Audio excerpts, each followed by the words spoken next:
Hello बच्चों, कैसे हैं आप लोग। आशा करता हूं कि आप लोग अच्छे होंगे और अच्छी तरह अपनी पढ़ाई कर रहे होंगे। इस वीडियो में हम लोग डिस्कस करेंगे क्लास 9 एससी वर्मा फिज़िक्स का चैप्टर डिस्क्राइबिंग मोशन से सेक्शन सी के क्वेश्चंस को, जिसमें शॉर्ट आंसर क्वेश्चंस हैं, है ना। क्वेश्चन में कहा गया है ना। क्वेश्चन में कहा गया answer the following in about 30 to 40 words each. कोशिश आप खुद ही करें, सारे क्वेश्चंस इजी हैं, लेकिन मैं इसलिए करा दे रहा हूं कि कुछ बच्चों को प्रॉब्लम होता है कि कैसे लिखा जाए, उन बच्चों के लिए, ठीक है। या आप कर भी लें और आप देखना चाहते हैं कि किस तरह से लिखा जाता है, तो आप भी ट्राई कर सकते हैं, जो कर चुके हैं उसके लिए भी, ठीक है। तो शुरू करते हैं। वैसे थ्योरी वगैरह और भी क्वेश्चन जो हैं वो सारे मैंने कर दिए हैं ऑलरेडी, आप देख सकते हैं। क्वेश्चन है पहला, give an example in which the distance traversed by a particle is larger than the magnitude of its displacement in the same time. अब इसका क्या आंसर होगा, है ना। क्वेश्चन में कह रहा है answer the following in about 30 to 40 words each. तो ज़रूरत नहीं पड़ेगी 30 to 40 वर्ड्स आई थिंक, लेकिन ठीक है, क्वेश्चन में कहा है तो थोड़ा लिखना पड़ेगा। कोई पार्टिकल है, खुद बताइए कब डिस्टेंस ट्रेवल्ड ज़्यादा होगा। जब डायरेक्शन चेंज होगा। मतलब हम कहना चाह रहे हैं जैसे एक पॉइंट है ए, दूसरा पॉइंट है बी, एक पार्टिकल को ए से बी जाना है, अगर ये सीधे ही चला गया तो बताइए डिस्टेंस जितना कवर होगा उतना ही डिस्प्लेसमेंट होगा, है ना। और अगर यहीं पे वो कोई दूसरा पाथ ले जो कि स्ट्रेट लाइन ना हो, डायरेक्ट ना हो, तो आप खुद बताएं डिस्टेंस कवर्ड ज़्यादा होगा और डिस्प्लेसमेंट का मैग्नीट्यूड कम होगा। डिस्प्लेसमेंट का मैग्नीट्यूड क्या होता है, पाथ लेंथ डायरेक्ट वाला, और जिस पाथ से आप चलते हैं उस टोटल पाथ लेंथ को डिस्टेंस कवर्ड कहते हैं। तो कोई एक एग्जांपल देना है, तो अगर हम ऐसा बोलें, मैं एक एग्जांपल ले रहा हूँ, मान लेते हैं, कितना ख़राब फिगर है ना। एक पार्टिकल है, मान लेते हैं कि ये 7 मीटर रेडियस के सर्कल में चल रहा है, ठीक है। ये भी 7 मीटर होगा, ये हमारा बी है। Suppose a particle is moving in a circular path,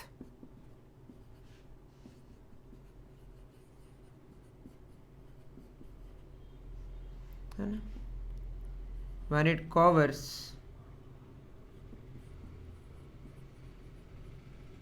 half of the circle,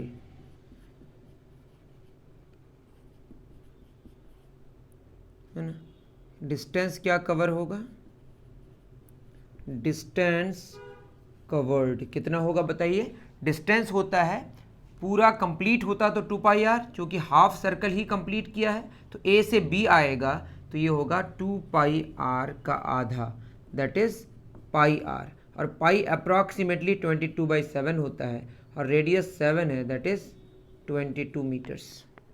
displacement कितना होगा, डिस्प्लेसमेंट का मैग्नीट्यूड होता है डायरेक्ट वाला, तो डायरेक्ट वाला 7 + 7 कितना हो गया, 14 मीटर। अब बताइए 22 मीटर जो कि डिस्टेंस कवर्ड है, जो कि डिस्प्लेसमेंट के मैग्नीट्यूड से बड़ा है। तो हमने मान लिया, एक एग्जांपल लिया। एग्जांपल क्या है कि एक पार्टिकल है जो मूव कर रहा है सर्कल में, और वो आधा जब सर्कल कंप्लीट किया तो डिस्टेंस 22 मीटर आया, क्योंकि ये होगा डिस्टेंस, और डायरेक्ट वाले को डिस्प्लेसमेंट कहते हैं, जो कि 14 मीटर आया।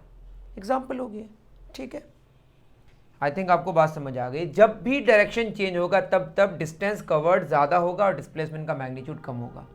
अब दूसरा क्वेश्चन है, डिफाइन एवरेज स्पीड। एवरेज का मतलब ऑन द होल, टोटल को देखा जाएगा, टोटल डिस्टेंस को कितने टाइम पे, टोटल टाइम पे कवर किया गया, उसका रेशियो को बोलते हैं एवरेज स्पीड। मतलब अगर हम एवरेज स्पीड की बात करें तो ये होता है total distance covered by total time taken. तो ये तो मैंने फार्मूला लिख दिया, अगर आपको डिफाइन करना हो तो बोलेंगे आप the ratio of total distance covered to total time taken by a particle the total distance covered by a particle to total time taken, है ना, बाय पार्टिकल इज कॉल्ड, क्या होगा, average speed of the particle. Okay, simple सी बात है। अब आते हैं डिफाइन यूनिफॉर्म स्पीड। अब यूनिफॉर्म स्पीड का क्या मतलब है, जैसे एक गाड़ी है 2 मीटर पर सेकंड में चल रहा है, तो हर सेकंड में 2 मीटर चले, दूसरे 1 सेकंड में भी 2 मीटर चले, तीसरे 1 सेकंड में भी 2 मीटर चले।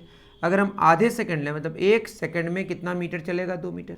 और अगर आधा सेकंड की बात करें तो इसको 1 मीटर चलना चाहिए। आधा का आधा करेंगे दैट इज 0.25 सेकंड में 0.5 मीटर चलना चाहिए। मतलब अब छोटे से छोटे टाइम इंटरवल में देखेंगे तो 0.25 सेकंड में अगर 0.5 मीटर चलेगा तो 0.25 सेकंड दूसरे 0.25 सेकंड इंटरवल के लिए भी कितना मीटर होना चाहिए, 0.5 मीटर। मतलब इक्वल टाइम इंटरवल्स के लिए इक्वल डिस्टेंसेस कवर होना चाहिए। आप चाहे टाइम का इंटरवल जितना भी छोटा कर लें, तो टाइम का इंटरवल जितना छोटा कर लें, मतलब छोटा से छोटा करना है। जैसे मैं बोलूं कि हमारी गाड़ी 5 किलोमीटर पर आवर में चल रही है, तो 1 घंटे में 5 किलोमीटर, तो दूसरे 1 घंटे में भी अगर कितना चले 5 किलोमीटर, तो आपको लगेगा स्पीड तो यूनिफॉर्म है। लेकिन 1 our is a very large time interval, तो छोटे से छोटे टाइम इंटरवल में आपको देखना पड़ता है यूनिफॉर्मिटी को चेक करने के लिए, है ना। इक्वल टाइम इंटरवल में इक्वल डिस्टेंसेज अगर कवर कर रहा है, इफ अ पार्टिकल मतलब जिसका साइज इंपॉर्टेंट नहीं है मोशन के during, if a particle covers equal distances in equal intervals of time, है ना। अब इसमें how ever the small, however the small intervals be, है ना। यही अंग्रेजी लिखी हुई है एस.सी. वर्मा सर की, एक बार चेक कर लेते हैं, ऐसे ही तो लिखते हैं वो भी। Uniform speed, if an object covers equal however small the intervals be, however the small intervals be, बिल्कुल सही है, however the small intervals be, if a particle covers equal distance in equal intervals of time, however the small intervals be, the motion then the motion then speed of a particle is said to be uniform, है ना। तो uniform speed में direction के बारे में बात नहीं करी गई, डायरेक्शन चेंज हो सकता है, अगर डायरेक्शन भी ना बदले तो यूनिफॉर्म वेलोसिटी हो जाएगी। ओके, उतार लीजिए, डन। ओके बच्चों, नेक्स्ट क्वेश्चन की तरफ चलते हैं। क्या कह रहा है, define uniform velocity.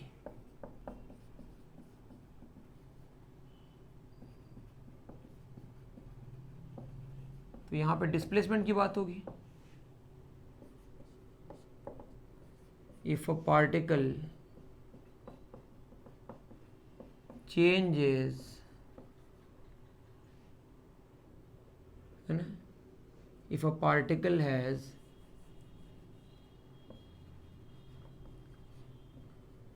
Equal changes in position, position का चेंज है तो डिस्प्लेसमेंट है ना, या displacement in equal intervals of time, वही हाउ एवर, बहुत छोटे से आप 1 घंटे में चेक करेंगे तो यूनिफॉर्मिटी के बारे में नहीं बता सकते ना। आधा घंटा भी बहुत बड़ा टाइम इंटरवल है, 1 सेकंड को हम तब भी समझ सकते हैं, लेकिन 1 सेकंड भी छोटा टाइम इंटरवल नहीं है। However the small intervals be, then the velocity, और वेलोसिटी अगर यूनिफॉर्म होगा तो मोशन भी यूनिफॉर्म होगा। आप यहाँ पे डिफाइन यूनिफॉर्म मोशन भी अगर लिखते तो सेम आंसर होता। देन द वेलोसिटी और मोशन है ना, is said to be uniform, velocity of particle बोल दीजिएगा और अच्छा होगा, है ना। या आप कह सकते हैं if a particle moves with uniform speed, क्योंकि जब यूनिफॉर्म वेलोसिटी होगी मतलब इक्वल चेंजेस इन पोजीशंस होगा, तो समझ जाइए कि डिस्प्लेसमेंट इक्वल होगा, मतलब बॉडी अपने डायरेक्शंस को नहीं बदलेगा। जब डायरेक्शन नहीं बदलेगा तो बॉडी स्ट्रेट लाइन में चलेगा और वापस नहीं आएगा। If a particle moves with uniform speed, तब यूनिफॉर्म स्पीड भी होना पड़ेगा और डायरेक्शन भी नहीं बदलना पड़ेगा। If a particle moves with uniform speed without changing the direction, जब डायरेक्शन नहीं बदलेगा तो कैसा लाइन होगा, स्ट्रेट लाइन पाथ होगा। बट स्ट्रेट लाइन पाथ होगा तो डायरेक्शन चेंज हो सकता है, क्योंकि जाके वापस भी तो आ सकता है। लेकिन हम कह रहे हैं कि if a particle moves with uniform speed, speed बदल नहीं रहा है और डायरेक्शन भी नहीं बदल रहा है, क्योंकि वेलोसिटी में क्या होता है, स्पीड और डायरेक्शन, स्पीड नहीं बदल रहा है, डायरेक्शन नहीं बदल रहा है, और जब डायरेक्शन नहीं बदलेगा तो स्ट्रेट लाइन भी होगा, है ना। If a particle moves with uniform speed without changing the direction, then the velocity of particle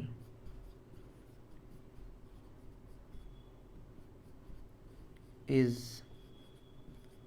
said to be uniform. Okay, आसान क्वेश्चन है।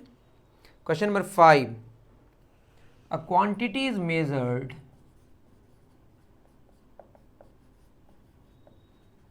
क्वांटिटी, कौन सा क्वांटिटी है, फिजिकल क्वांटिटी। फिजिकल क्वांटिटी का मतलब ही है जिसको हम मेजर कर सकते हैं। टू बी -30 मीटर पर सेकेंड, टू बी -30 मीटर पर सेकेंड, इज इट स्पीड और वेलोसिटी, इज इट स्पीड और वेलोसिटी। और क्या बोले आगे, गिव अ रीजन, और रीजन भी देने बोले। तो बताइए, जब कोई बॉडी या पार्टिकल एक लाइन में चलता है तो एक डायरेक्शन को पॉजिटिव मानते हैं, तो जस्ट उसके ऑपोजिट डायरेक्शन को क्या मानते हैं, नेगेटिव, है ना। एक डायरेक्शन में अगर जा रहा है तो इस डायरेक्शन के डिस्प्लेसमेंट को अगर पॉजिटिव मानेंगे तो उसके उल्टे डायरेक्शन को नेगेटिव मानेंगे। जैसे कोई बॉडी है, पार्टिकल है, नॉर्थ और साउथ डायरेक्शन में चल रहा है, तो नॉर्थ में चलेगा अगर उसको पॉजिटिव माने तो साउथ को क्या मानना पड़ेगा, नेगेटिव। क्लियर है। तो यहाँ पे -30 मतलब लाइन में अगर कोई चलता है तो उसकी वेलोसिटी या डिस्प्लेसमेंट को हम पॉजिटिव या नेगेटिव से दिखा सकते हैं। -30 मतलब यहाँ डायरेक्शन भी हो रहा है, डायरेक्शन की बात करी जा रही है, स्पीड में तो होगा नहीं, किस में बात होगी, वेलोसिटी में। तो आंसर होगा इज इट स्पीड और वेलोसिटी, तो आंसर क्या होगा, वेलोसिटी। क्या रीजन है, हियर नेगेटिव साइन है ना shows the direction of velocity. Okay, जब वेलोसिटी के डायरेक्शन को बता रहा है मतलब वेलोसिटी बता रहा है, और अगर नेगेटिव नहीं होता तो सिर्फ स्पीड बताता, है ना। तो मैंने एक्सप्लेनेशन कर दिया कि नेगेटिव यहाँ पे डायरेक्शन बता रहा है, और डायरेक्शन होता है किसमें, वेलोसिटी के केस में। Next, what is the difference between speed and velocity. Question number 5 तक हो गया हमारा, अब 6 में आ रहा है। तो 6 में बोला what is the difference between speed and velocity. कोई बात नहीं,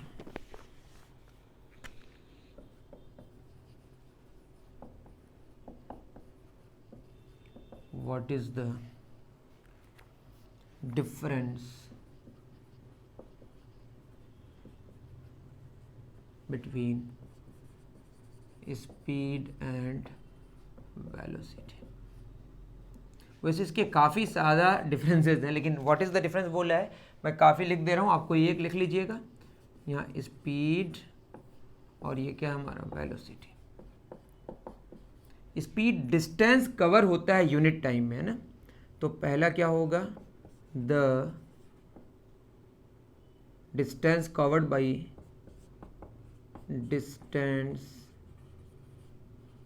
bye a particle in unit time interval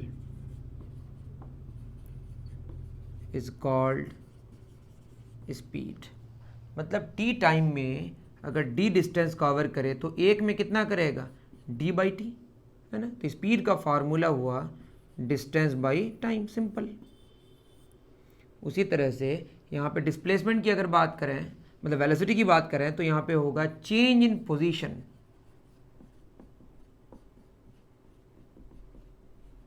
और इसी को हम बोलते हैं displacement of a particle in unit time interval is called velocity.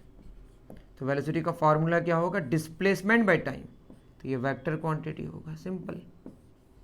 और भी इसके काफ़ी डिफरेंसेस हैं, इतनी ज़रूरत नहीं, क्योंकि यहाँ पे व्हाट इज़ द डिफरेंस बोला है बस, तब भी मैं लिख रहा हूँ। ये एक स्केलर क्वांटिटी अलजेब्रिक एडिशन को फॉलो करता है, और ये एक वेक्टर क्वांटिटी है, ये वेक्टर के एडिशन को फॉलो करता है। ओके, और कोई डिफरेंस तो नहीं है। इसका भी यूनिट मीटर पर सेकेंड होगा, उसका भी यूनिट मीटर पर सेकेंड होगा।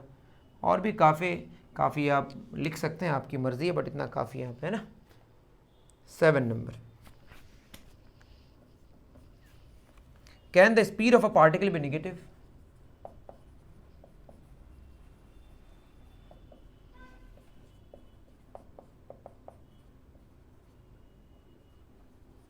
क्या पार्टिकल का स्पीड नेगेटिव हो सकता है? Can the velocity of particle negative?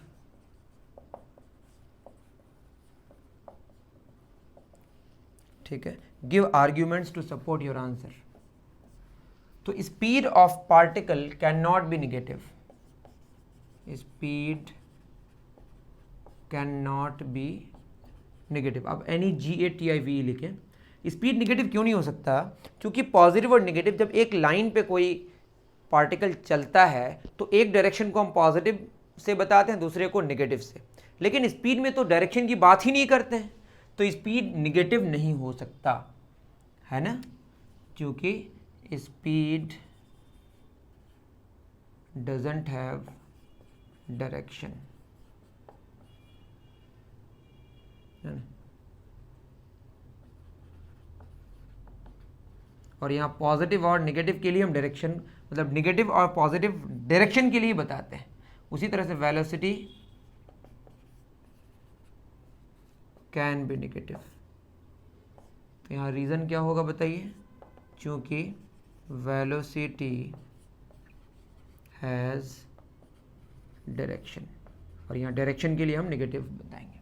Okay, लेकिन ये मत समझिए कि स्केलर क्वांटिटी जिसमें डायरेक्शन नहीं होता है वो नेगेटिव नहीं हो सकता है, बाद में जानेंगे कि ऐसा हो सकता है। लेकिन यहाँ पे चूंकि नेगेटिव और पॉजिटिव का जो फंडा है वो किसके लिए है, डायरेक्शन के लिए, और वेलोसिटी में डायरेक्शन है तो एक डायरेक्शन के लिए पॉजिटिव शो करेंगे, एक डायरेक्शन पॉजिटिव से रिप्रेजेंट करेंगे तो उसके उल्टे डायरेक्शन को नेगेटिव से रिप्रेजेंट करेंगे। ओके, आई थिंक आपको बात समझ आ रही होगी। आप और अच्छे से लिख सकते हैं, मैं आपको हिंट दे रहा हूँ, समझ जाइए, और आप बेहतर तरीके से लिखें, इसमें कोई चिंता का विषय नहीं है। ओके, 7 हो गया। क्वेश्चन नंबर 8 में क्या कह रहा है? Define uniform acceleration.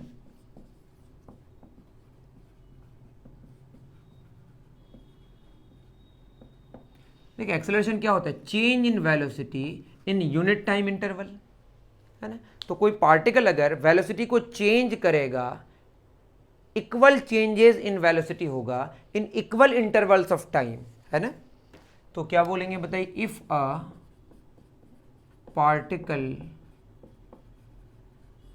चेंजेस, है ना, इक्वल वेलोसिटीज, हैज लिख देते हैं ना, ज़्यादा अच्छा होगा। If a particle has equal changes in velocity in equal intervals of time, या यूं कहें कि rate of change in velocity अगर कांस्टेंट हो, सिंपल सी बात है, वही है ना। How ever the small intervals be, then the acceleration of a particle is said to be uniform। ये ना फॉर्मूला होता है। एक्सेलरेशन क्या होता है? Change in velocity by time taken. तो अगर equal changes in velocity in equal intervals of time होगा, लेकिन छोटे छोटे टाइम इंटरवल में देखना पड़ेगा। आप इतना भी याद रखें कि यूनिफॉर्मिटी को समझने के लिए टाइम के इंटरवल को छोटा करना पड़ता है। मतलब यहाँ rate of change in velocity constant होगा। आप ब्रैकेट में लिख दे रहा हूँ मैं, rate of change in velocity is constant. Rate of change in velocity is constant. थोड़ा रफ लिख रहा हूँ, उम्मीद कर रहा हूँ कि आप समझ पा रहे हैं जो मैं रफ लिख रहा हूँ उसको भी। अब मुझे बता दें, अगर दिक्कत हो रही है तो मैं और साफ लिखने की कोशिश करूँगा। Distinguish between distance and displacement, बोला distinguish between distance and displacement for number A, an object moving along a straight line।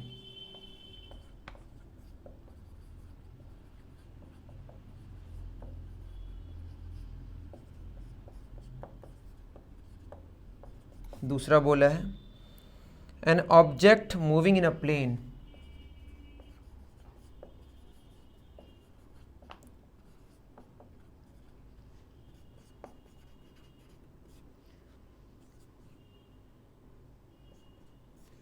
distinguish between distance and displacement for an object moving along a straight line and an object moving in a plane। सवाल में क्या कह रहा है?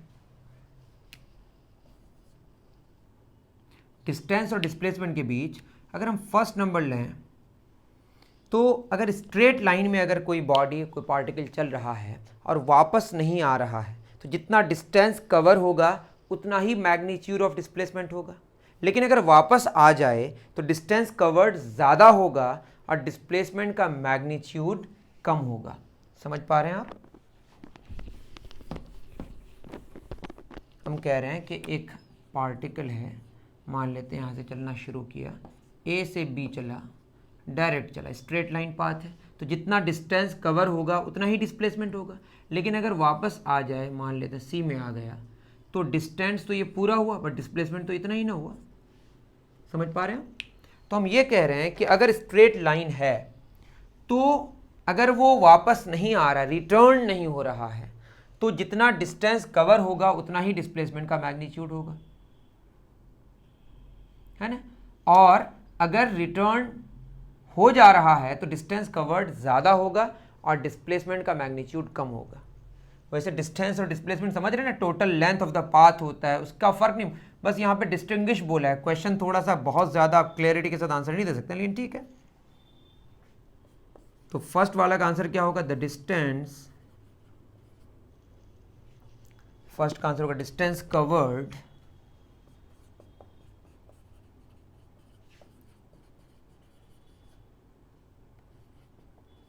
will be equal or greater than the magnitude of displacement।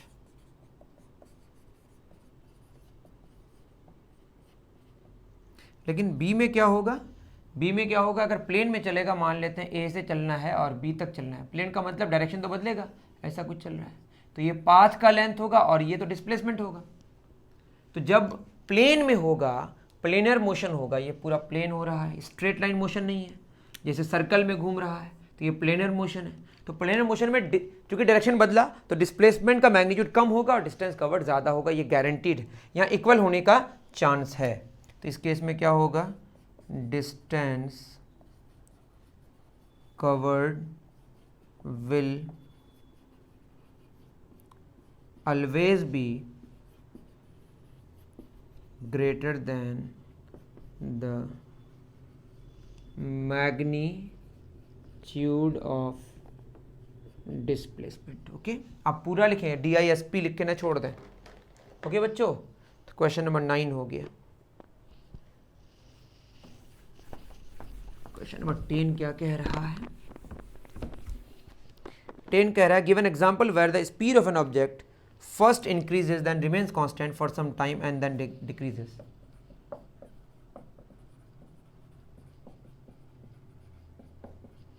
Give an example where the speed of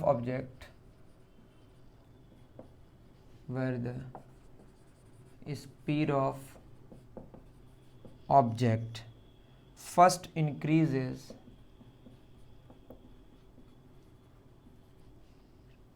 then remains constant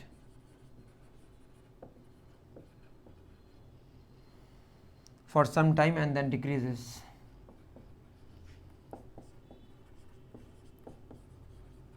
कहाँ पे ऐसा होता है कि स्पीड पहले तो इंक्रीज़ करता है, फिर कांस्टेंट रहता है स्पीड, फिर स्पीड डिक्रीज़ करता है।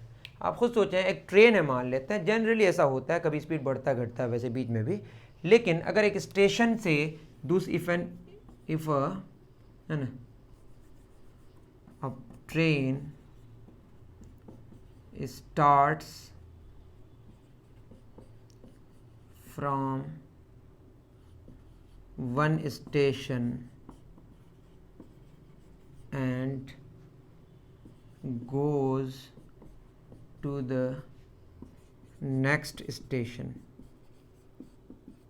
इस केस में खुद सोचिए, पहले क्या होगा, ट्रेन स्टार्ट होगा तो एक्सेलरेट होगा, स्पीड बढ़ेगा, फिर जर्नी के दौरान वो अपने स्पीड को कांस्टेंट रखेगा, फिर जब रोकेगा दूसरे स्टेशन में तो स्पीड डिक्रीज होगा। तो ये एग्जांपल हो गया, train starts from one station and goes to the next station. इस केस में ऐसा होगा कि स्पीड पहले बढ़ेगा, फिर कांस्टेंट रहेगा, फिर डिक्रीज होगा। How can you get the speed of an object from distance time graph?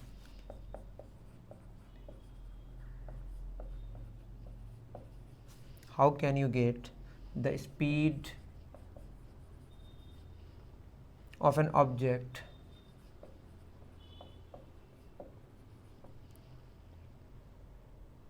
from its distance time graph?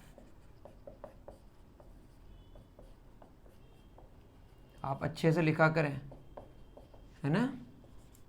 देखिए डिस्टेंस टाइम ग्राफ अगर हम कोई बनाए, मान लेते हैं ये टाइम है और ये डिस्टेंस, ये ग्राफ है, तो ये हमारा डिस्टेंस कवर्ड होगा, ये टाइम टेकन होगा, ये डिस्टेंस कवर्ड, ये टाइम टेकन, ये वाला और ये वाला का जो रेशियो है वो क्या देगा, स्पीड देगा, समझे। तो ये जो खड़ा वाला चेंज और सोया वाला चेंज है, इसको स्लोप कहते हैं, इन दोनों का रेशियो को।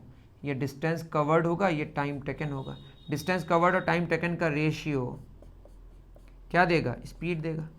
तो स्पीड कैसे मिला, ratio of distance covered by time taken, मतलब ये खड़ा वाला change, perpendicular change, normal change और हॉरिजॉन्टल चेंज का जो रेशियो है that is called slope. Okay, तो क्या होगा, how can you get the speed of an object from its distance time graph? तो the slope of distance time graph gives the speed, है ना, of an object. ऐसा आपको अच्छे से लिखना चाहिए। The slope of distance time graph gives the speed of an object। Okay, तो लिखना भी आप सीखते जाइए।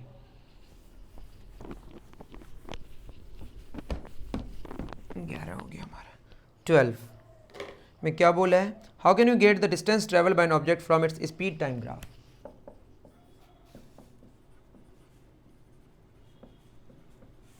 How can you get the distance travelled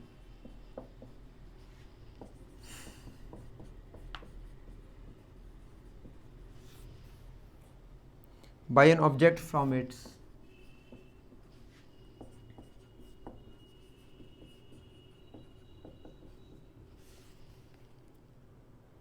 speed time graph? Question में कह रहा है कि स्पीड टाइम ग्राफ से आप कैसे डिस्टेंस ट्रेवल निकाल सकते हैं। तो एग्जांपल ले लेते हैं, ये हमारे पास टाइम है और इधर स्पीड। मान लेते हैं कि हमारी जो स्पीड है वो 5 मीटर पर सेकंड है, कांस्टेंट स्पीड से गाड़ी चल रही है, और 0 टाइम में शुरू किया और 4 सेकंड में ख़त्म हुआ। तो 4 सेकंड्स लगा, और 1 सेकंड में कितना चला, 5 मीटर। तो 4 सेकंड में खुद बोलिए 5 गुना 4 कितना मीटर होगा, 20 मीटर्स। या आप इसका ऐसे एरिया निकाल लीजिए, तो जो area under speed time graph वो क्या होगा, ये 4 सेकंड है और ये कितना है 5 मीटर पर सेकंड। ओके, तो 5 4 का कितना आया, 20 मीटर्स। मतलब area under speed time graph. वैसे मैं थ्योरी में पढ़ा चुका हूँ, तब भी मैं लिखा रहा हूँ यहाँ पे। क्या लिखेंगे बताइए, area under speed time graph gives distance covered by an object, distance covered by an. मैं आपके खातिर लिख रहा हूँ कि आप भी लिखना सीखें। ये मैं रफ में बताया आपको, बस इतना लिखना है, area under speed time graph gives distance covered. Okay, last question 13 नंबर। Girl bends to touch her toes, या टूज क्या लिखा हुआ देख लीजिएगा, टूज मतलब उसके टूज को। Girl bends to touch her toes. तो ऐसे करके वो अपने टोज को टच करने की कोशिश कर रही है। तो क्या होगा बताइए, is the motion of head, is the motion of head an example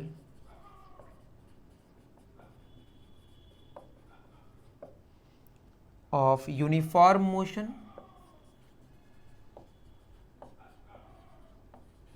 और accelerated motion।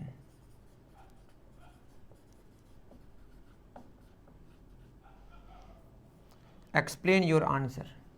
तो बताइए, ये मुंडी को ऐसे क्या करना पड़ेगा, नीचे करना पड़ेगा, ऐसे करके रोटेट भी होगा। पहली बात, मुंडी तो रेस्ट में था, जो हेड है वो रेस्ट में था लड़की का। गर्ल का जो हेड है वो रेस्ट में था, रेस्ट से मोशन में आएगा, फिर वो बाद में रेस्ट में आएगा। तो चूंकि यहाँ पे रेस्ट से मोशन, मोशन से रेस्ट हो रहा है और रोटेशन भी हो रहा है, डायरेक्शन भी चेंज हो रहा है, स्पीड भी चेंज हो रहा है, तो ऐसे मोशन को हम यूनिफॉर्म मोशन नहीं कहते हैं। तो आंसर क्या होगा, accelerated motion. The motion is accelerated. Reason क्या लिखेंगे कि there is a change in direction, है ना, there is a change in direction and also